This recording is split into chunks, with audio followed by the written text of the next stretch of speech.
आया कि सब्ज़ा, दरख्त, पौधे ये ज़िंदगी की अलामत है।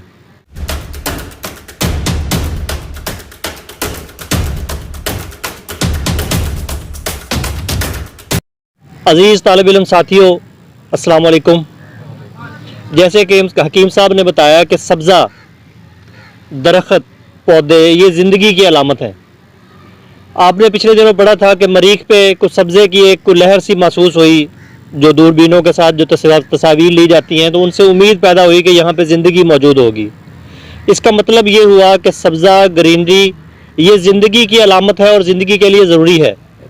अगर हम तमाम इंसान, तमाम जानवर इस दुनिया से ख़त्म हो जाएं तो पौधे जो मौजूद हैं यहाँ पे वो फिर भी कायम रहेंगे, क्योंकि वो हमारे मोहताज नहीं है। पौधे, दरख्त हमारे मोहताज नहीं है।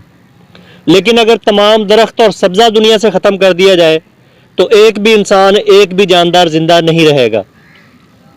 तो आज हमने कोशिश करनी है कि जो दरख्तों की कम होती हुई तादाद है उसको हमने बढ़ाना है, ताकि हमारे इलाके में बारिशों का जो सिलसिला है वो दोबारा आ सके और ज़मीन के में जो पानी का लेवल है वो बारिशों के होने की वजह से बुलंद हो और हमें साफ़ और ताज़ा पानी, मीठा पानी मैसर आ सके। बसूरत दीगर हम देखते हैं कि जब हमें पानी बाज़ार से लेना पड़ता है तो एक 100 रुपये 50 रुपये तक लीटर हमें ख़रीदना पड़ता है, और दूध कितने में लीटर है वो भी 100 रुपये लीटर है।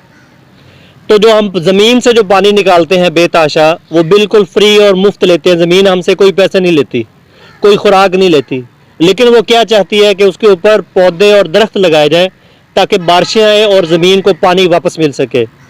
तो हमने पौधे क्यों लगाने हैं? किसी के लिए नहीं लगाने, ना अपनी कौम के लिए लगाने हैं, ना अपने आने वाली नस्लों के लिए लगाने, हमने अपने लिए लगाने हैं।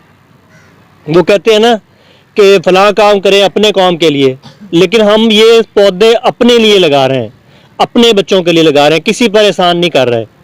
और जो कौमें ख़ुद को संभालने की कोशिश नहीं करती, अपनी बेहतरी नहीं चाहती, खुदा भी उनका भला नहीं करता। वमा अलैना इल्लल बलागुल मुबीन।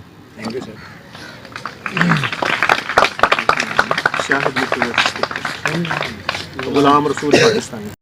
जी व्यूअर्स, अगर आपने अभी तक हमारा चैनल सब्सक्राइब नहीं किया तो सब्सक्राइब कीजिए और साथ में दिए गए घंटी के बटन को ज़रूर दबाइए ताकि अपडेट्स आपको बाकायदगी से मिलती रहें।